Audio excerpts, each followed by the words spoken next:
Me encontré de regreso en la ciudad, mortuoria, sin poder tolerar la contemplación de la gente que se apresuraba por las calles para sacarse unos a otros un poco de dinero, para tragar su malsana cerveza, para soñar sus insignificantes y necios sueños. Se metían en mis pensamientos, eran auténticos entrometidos que representaban para mí una fastidiosa pretensión, ya que estaba seguro de que ellos ignoraban lo que yo sabía. Su conducta, que era apenas la conducta de individuos comunes que iban a sus negocios con la certeza de una seguridad inamovible, me resultaba tan ofensiva como las torpes ostentaciones de insensatez ante un peligro que no se logra comprender.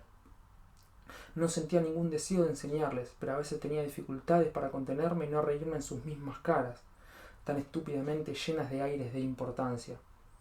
Me atrevería a decir que no me encontraba muy bien en aquella época. Vagaba por las calles, tenía algunos negocios que arreglar, haciéndole gestos amargos a gente perfectamente respetable.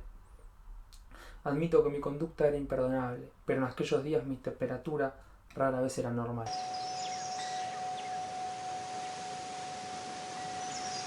Buenas, sean bienvenidos otra vez a la biblioteca de Babel. Tenemos un nuevo libro, un clásico, El corazón de las tinieblas, de Joseph Conrad. Bueno, tengo que decirle realmente que es el primer libro que leo de este autor, Joseph Conrad. Es uno de los clásicos, estuve leyendo, es el más conocido de él.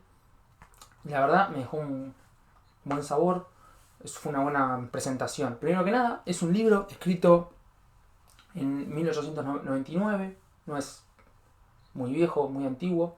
Es muy cortito, tanto que se lo llama cuento largo o novela corta. Tiene 120 páginas y realmente es chiquito.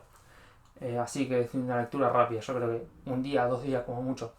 Más de eso no pasa. Y bueno, miren, para ya tirárselas desde el principio, estuve buscando información, leyendo las críticas y todo. Y hay mucho, obviamente se ha escrito mucho sobre este libro. Y hay muchas frases muy hermosas, muy lindas, pero bueno, encontré una que me gustó un montón, se las voy a leer, que dice que el libro habla sobre las tensiones entre las fuerzas latentes y brutales de la condición humana y las indomables tinieblas de la selva. Para que se imaginen por dónde va esto, más o menos. Bueno, lo principal es como un dato, una curiosidad si quiere, es que Conrad se inspiró en él mismo para el libro, porque él a los 32 años tuvo una expedición hacia el Congo, hacia el centro de África, fue con un barco. Se sabe que Conrad en su juventud tuvo una juventud bastante movida, se quiere decir, fue traficante de armas, estuvo en conflictos bélicos, así que tiene una experiencia personal que le dio para escribir bastantes libros. En este viaje que les contaba que va hacia el centro de África, Conrad se queda realmente preocupado y muy asustado en cómo trataban los europeos a los nativos de África, cómo los asesinaban y les quitaban todo lo que tenían en esta llamada humanización o civilización que había comenzado Europa por sobre el centro de África. No comenzado, que ya venía, pero se estaba aumentando en demasiada cantidad. Entonces Conrad va a relatar todo esto en este libro, la experiencia de él, y va a decir que solo exageró un poco, que la historia se ciñe fielmente a lo que pasó, tan solo exagerada un poco nada más. Así que imagínense lo que debe haber vivido. Bueno, como siempre hago, les cuento lo que yo considero más importante para que sepan, para que tengan una base de información y después se acerquen ustedes. Lo que vamos a encontrar en este libro básicamente es la historia de Marlowe. Es un marinero que está muy acostumbrado a hacer viajes y que cuenta que cuando era chico le gustaba agarrar mapas y buscar los lugares que no estaban encontrados todavía, que no estaban definidos, y decir que ahí iba a ir cuando sea grande. Entonces le agarra la obsesión por ir a llama a él, en el libro no especifica, sabemos que es África, pero no lo dice en ningún momento. Entonces marca un lugar muy grande justamente que estaba desconocido, sin explorar, y el libro básicamente es el acercamiento, está dividido en 3 partes, es el acercamiento de él hacia África, el encuentro con este personaje Kurtz y la etapa final. Entonces lo que vamos viendo acá, lo que van a ver es el personaje cómo va hacia el corazón de las tinieblas, hacia el corazón de África, hacia el centro de esta selva, de esta jungla, de lo desconocido, de lo salvaje y la resolución. Entonces, de este título, que al principio parece muy poético, muy abstracto, de repente empieza a tomar sentido y entendemos las comparaciones o los sentidos que le quiso dar Conrad, porque, por ejemplo, se arma de una doble vía, que es la de El corazón de las tinieblas, de este marinero Marlowe, que va entrando y adentrándose en lo desconocido, en el centro de África, en la selva, en la jungla.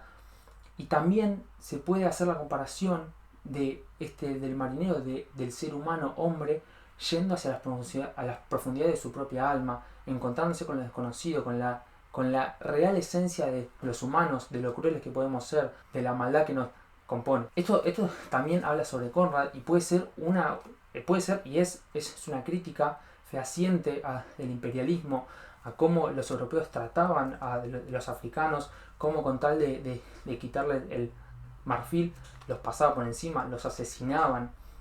Marlowe, a medida que va entrando en África, se da cuenta de los tratos de los tratos que tenían los europeos para con los africanos, cómo los trataban como si fueran de los animales, si fueran unos animales, unos objetos. Y por eso va a ser una crítica al imperialismo, al racismo, a todas esas cosas. Bueno, otra de las cosas que no quería dejar pasar, es un libro realmente que resiste muchas lecturas. Eso quiere decir que con una sola no abarcamos todo lo que nos tiene para decirnos. Yo creo que lo voy a volver a leer en mucho tiempo y voy a darme cuenta de más cosas, y creo que lo podré leer 3, 4, 5 veces, que me voy a seguir dando cuenta de muchas cosas, muchas frases, muchos momentos. Es muy interesante cómo todos cuentan lo mismo, cómo todos recaen en la misma cosa, que es que está todo sugerido en el libro, no hay nada explícito. No es un gran descriptor de la situación en los lugares, sino que te da una pista y vos mismo en tu cabeza como lector tenés que entender o creer o crear lo que te quiso decir. Eso está muy bueno.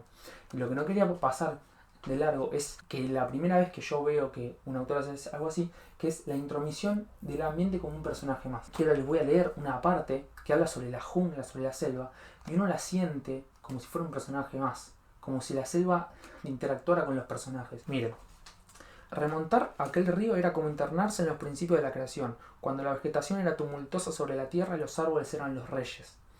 Una corriente vacía, un silencio sobreacogedor, una selva impenetrable. El aire era cálido, denso, pesado, embriagador. El resplandor del sol no transmitía ninguna alegría. Los extensos tramos del canal corrían desiertos hacia los vastos territorios en penumbra.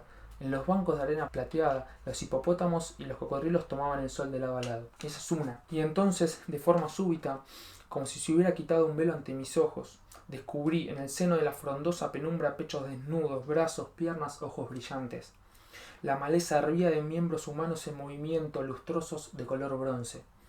Las ramas se estremecían, se inclinaban, crujían, de ahí salían las flechas, y entonces cerré el postigo. Es increíble cómo describe este ambiente que se está moviendo todo el tiempo. Parece que el ambiente, que la selva, que la jungla, que lo desconocido se les viene encima todo el tiempo, los aprieta, los ahoga. Bueno, realmente, como les dije, se ha hablado mucho, se habla y se va a seguir hablando sobre este libro.